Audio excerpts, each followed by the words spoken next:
بسم اللہ الرحمن الرحیم۔ السلام علیکم ورحمۃ اللہ وبرکاتہ۔ کہتے ہیں نا کہ یہ مشکلات کا دور ہے اور مصائب کا وقت ہے، اور اب تو کورونا نامی نادیدہ وائرس نے پوری دنیا کو ہلا کر رکھ دیا ہے۔ کیا مسلمان کیا غیر مسلم، ہر کوئی اس سے متاثر ہے، مگر حقیقی مسلمان وہ ہے جو ان مصائب کا حل اور ان بیماریوں کا علاج قرآن و سنت کی روشنی میں تلاش کرے۔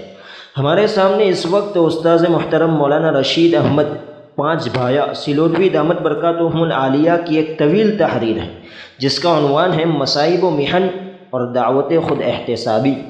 ہم اسی تالیف سے چند باتیں آپ حضرات کے سامنے سلسلہ وار رکھنے کی کوشش کریں گے۔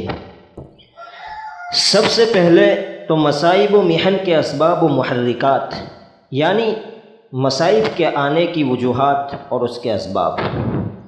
سب سے پہلی وجہ اور سبب فہم قرآن اور عمل بالقرآن سے بے اعتنائی، یعنی کہ قرآن کو سمجھنے اور قرآن پر عمل کرنے سے مسلمانوں کا رخ موڑ لینا۔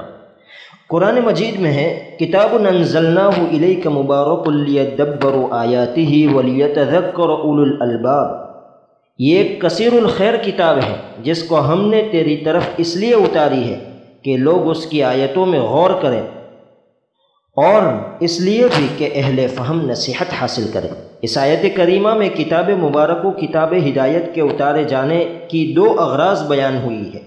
پہلی غرض علمی ہے، یعنی آیت کریمہ کا فہم حاصل کرنا اور اس میں تدبر و تفکر کرنا، اور دوسری غرض عملی ہے، یعنی ان کے احکام پر عمل پیرا ہونا اور ان کی نصیحتوں سے انتفاع حاصل کرنا، یعنی کہ اس سے فائدہ اٹھانا، اور یہ دونوں کام عقل مندوں کی شایع نشان ہیں۔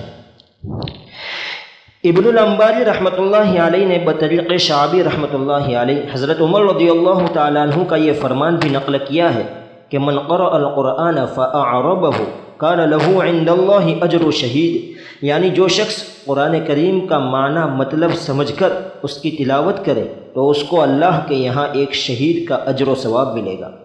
اللہ رب العزت جو تمام انسانوں اور بطور خاص تمام مومنوں سے جو خطاب کرتا ہے، ان سب کو ہمیں اچھی طرح سننا، سمجھنا اور اس پر عمل کرنا چاہیے، اور دین کے سارے شعبے، عقائد، عبادات، معاشرت، معاملات اور اخلاق جو قرآن کریم میں بیان ہوئے ہیں، ان کا فہم حاصل کرنا اور انہی کے مطابق زندگی گزارنا بھی اسی مفہوم قرأت کا حصہ ہے۔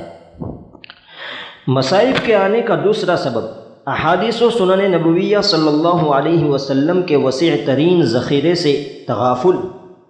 حالانکہ یہ حضرت نبی کریم صلی اللہ علیہ وسلم کا ایسا عظیم ورثہ ہے جو ساری انسانیت کے لیے مشعل راہ ہے، اور بطور خاص اہل ایمان کی زندگی کے تمام گوشوں کے لیے ہدایت اور رہنما ہے۔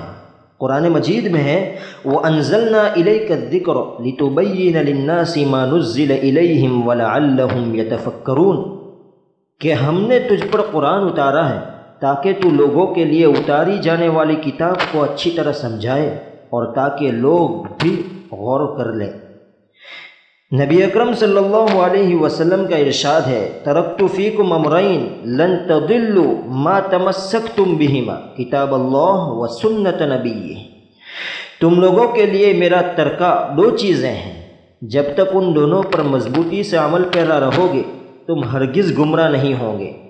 نمبر ایک اللہ کی کتاب، اور نمبر دو اس کے رسول کی سنن اور احادیث۔ امت کے ایک بہت بڑے طبقے نے تو اس کو بالکل ہی پس پشت ڈال رکھا ہے، اور ایک طبقہ جو دیندار سمجھا جاتا ہے اس نے اس طرح سے نبوی صلی اللہ علیہ وسلم کو دو چار مخصوص اور معہود کتابوں کے اندر محدود کر دیا ہے۔